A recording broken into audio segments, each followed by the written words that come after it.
So Kaushik Reddy కూడా మాట్లాడుతూ ఉన్నాడు. ఒక పక్కన గ్రూప్ ఉద్యోగాలన్నీ కూడా కాంగ్రెస్ పార్టీ అమ్ముకునేది. దాంట్లో ఉదాహరణ రాములు నాయక్ సంబంధించినటువంటి కోడలికి జాబ్ వచ్చింది, రాములు నాయక్ ప్రెస్ మీట్ పెట్టి చెప్పిండ్రు.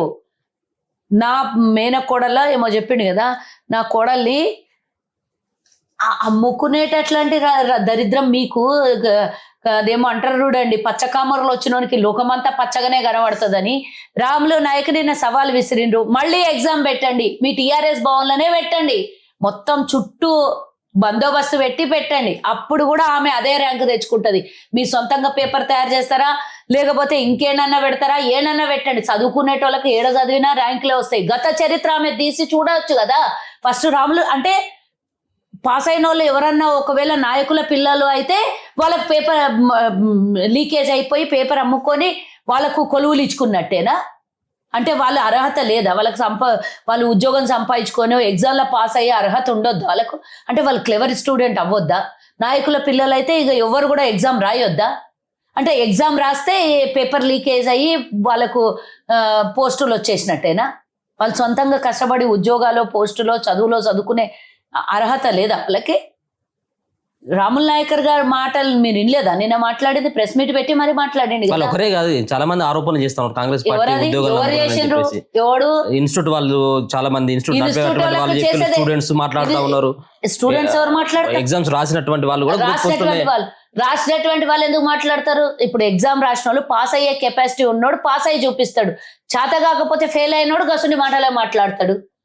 ఇప్పుడు 2000 ఉద్యోగాలు ఉన్నాయి అనుకో, 20,000 మంది రాస్తే 2,000 ఉద్యోగాలు ఏమో అమ్ముకుంటాము, 18,000 మందికి ఫెయిల్ అయినరు అని అంటే వాళ్ళు ఎలిజిబుల్ కాలేదు అని అంటే ఉద్యోగాలు అమ్ముకున్నట్ట. అంటే చేత కాకపోతే సీతారామ, ఆడనికి రాకపోతే గజ్జలు పాతగా ఉన్నాయి అన్నట్ల మనకు చేతగాని పని ఇంకొకడు సంపాదించుకుంటే దాన్ని మనం చేతగాని తనంగా మన అసమర్థతని ఇంకొకళ్ళ మీద రుద్ది బట్టగాల్చి మీ దేశుడేనే.